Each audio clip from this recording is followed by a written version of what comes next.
Assalamualaikum warahmatullahi wabarakatuh. Perkenalkan, nama saya Muhammad Asrori, mahasiswa PAI Sekolah Tinggi Street Al-Fatah, semester 5, Siman Sekaran, Meduran, Lamongan. Dan saya sampaikan terima kasih kepada Bapak Nurdi sebagai dosen pengampu sejarah pendidikan Islam. Di sini saya akan menjelaskan tentang memahami faham radikal dan penangkalnya. Bangsa dan negara Indonesia merupakan suatu bangsa yang besar dan luas serta terdiri dari banyak pulau. Masyarakat Indonesia terdiri dari berbagai keragamaan sosial, kelompok etnis, budaya agama, aspirasi politik, dan sebagainya, sehingga bangsa ini secara sederhana dapat disebut sebagai masyarakat multikultural. Pancasila yang dibawakan oleh Soekarno sebagai Philosophische Grundzüge atau dasar filsafat dan jiwa. Dari Indonesia merdeka, kemauan dan hasrat untuk merdeka menurut Soekarno harus mendahului perdebatan mengenai dasar negara Indonesia. Menurut Soekarno, buat apa membicarakan dasar negara jika kemerdekaan tidak ada? Dari sini bisa kita mengerti logika berpikirnya Soekarno yang terlebih dahulu menggelorakan semangat untuk merdeka. Bahkan ketika rakyat masih miskin sekalipun harus punya semangat untuk merdeka. Kehidupan Pancasila sebagai dasar negara untuk menjadi pemersatu keberagaman yang ada pada bangsa Indonesia.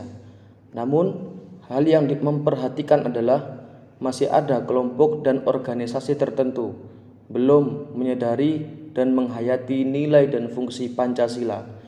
Selain itu, ada kelompok tertentu yang ingin mengganti Pancasila ini sebagai dasar dan ideologi bangsa.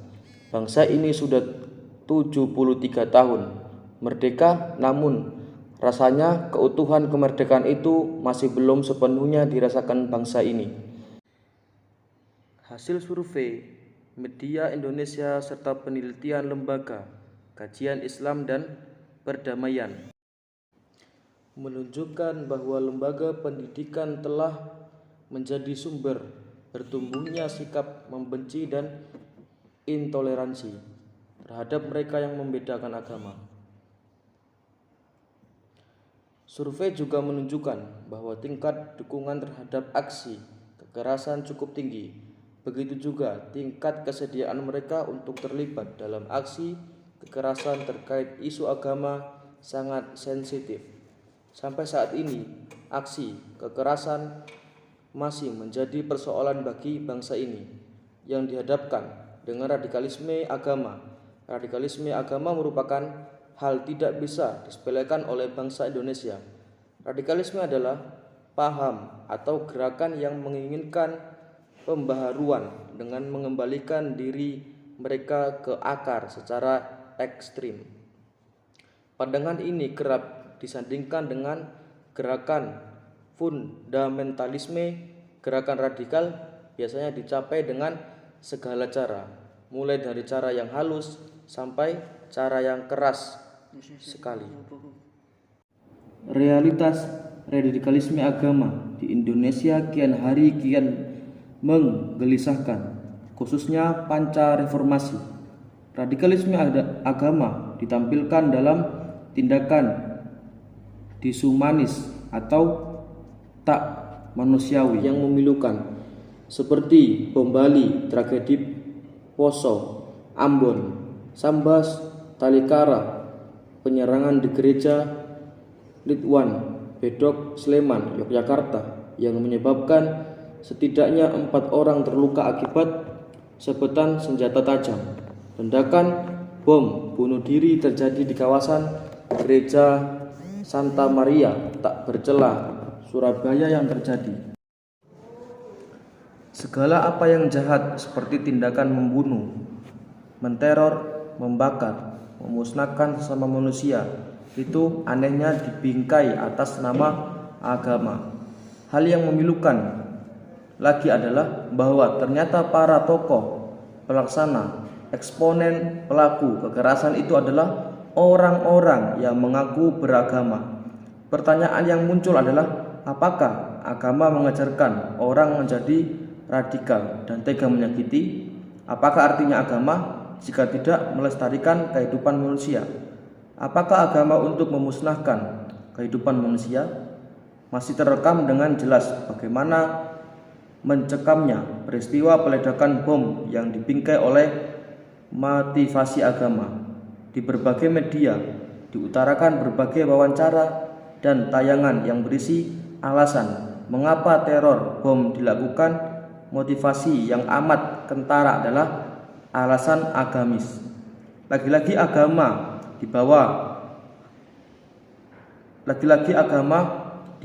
sebagai pengesahan atas suatu tindakan brutal dan membabi buta, seakan-akan mati dengan cara demikian akan menjadi tujuan akhir dan secara otomatis membuka surga bagi para pelakunya. Begitu mudahkah akhirat dicapai dengan cara demikian? Apakah menghabisi nyawa orang lain menjadi syarat untuk masuk surga? Apakah dengan demikian agama menjadi biang kejahatan? Yang pertama, radikalisme agama sama dengan gerakan membela Tuhan. Gerakan radikal dalam membela Tuhan dan agama menjadi aktivitas yang terus berulang dalam sejarah manusia sejak manusia mengenal agama. Kebenaran agamis dan iman akan Tuhan menjadi bahan bakar bagi aneka gerakan ini. Ada dua cara dalam memandang hal ini. Yang pertama yakni secara positif dan negatif. Secara positif, manusia dengan gairah ini hendak mengukuhkan adanya otoritas Allah yang telah diyakininya. Secara negatif, aneka semangat semacam ini kadangkala berbentur keras dengan aliran lain yang kerap kali memunculkan rasa fanatisme, apologisme, bahkan terorisme. Yang paling keras sekalipun, pencarian autentisitas keagamaan yang sangat bersemangat pada gilirannya ternyata berujung pada meningkatnya perjumpaan secara keras dengan pihak lain. Islam syariat reproduksi salafiyah ideologis di Indonesia mengatakan bahwa ada beberapa kelompok di Indonesia yang selalu getol melakukan perubahan secara radikal ketika menginstrumentalisasi keyakinannya. Peran Pancasila sebagai dasar negara dalam mengatasi masalah radikalisme itu sendiri bisa dibayangkan dengan cara yang pertama, kuat ketahanan nasional dalam bidang ideologi, yaitu dengan cara menanamkan nilai-nilai Pancasila dalam kehidupan masyarakat berbangsa dan bernegara. Yang kedua, mengkaji pada pikir yang paling dalam dari ideologi radikalisme global dan membuktikan kekeliruan dan kelemahan dalil-dalil yang dianutnya, bukan saja dari aspek internal tetapi juga dari aspek eksternal. Yang ketiga, meniadakan kondisi yang memungkinkan tumbuh dan berkembangnya ideologi tersebut, antara lain dengan menegaskan keadilan kebenaran, menghargai harkat dan martabat manusia, mencegah terjadinya diskriminasi dan mencegah pelanggaran hak asasi manusia. Yang keempat, mengambil tindakan yang tepat dan cepat terhadap adanya aksi-aksi radikalisme di dalamnya. Yang kelima, penutup paham bahwa Indonesia adalah bangsa yang multikultural dan berpancasila harus terus disadari dan diperjuangkan bersama. Penanaman dan penghayatan terhadap nilai-nilai Pancasila perlu ditanamkan dalam diri dari sejak dini, sehingga pemahaman terhadap Pancasila sebagai ideologi bangsa telah melekat pada diri seseorang. Kesatuan bangsa ini dibangun atas dasar beragama, budaya, agama, suku, ras, dan sebagainya. Ancaman mendasar terhadap negara demokratis yang multikultural ini adalah munculnya budaya. Salah satu perwujudan sektarian adalah sikap anti toleran terhadap yang lain. Itulah pintu menjadi radikal.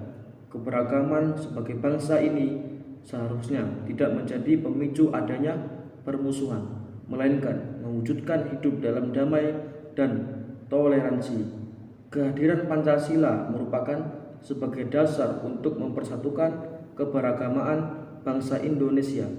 Radikalisme adalah tindak yang merusak tindak yang merusak kemanusiaan. Sebagai sesama ciptaan manusia, harus menghargai martabat hidup, memperlakukan sesamanya secara manusiawi sebagaimana dia memperlakukan dirinya atau mengharapkan orang lain memperlakukannya sama. Sekian dari saya apa yang dapat saya sampaikan. Semoga video ini bermanfaat bagi kalian semua. Amin. Saya ucapkan terima kasih. Assalamualaikum warahmatullahi wabarakatuh.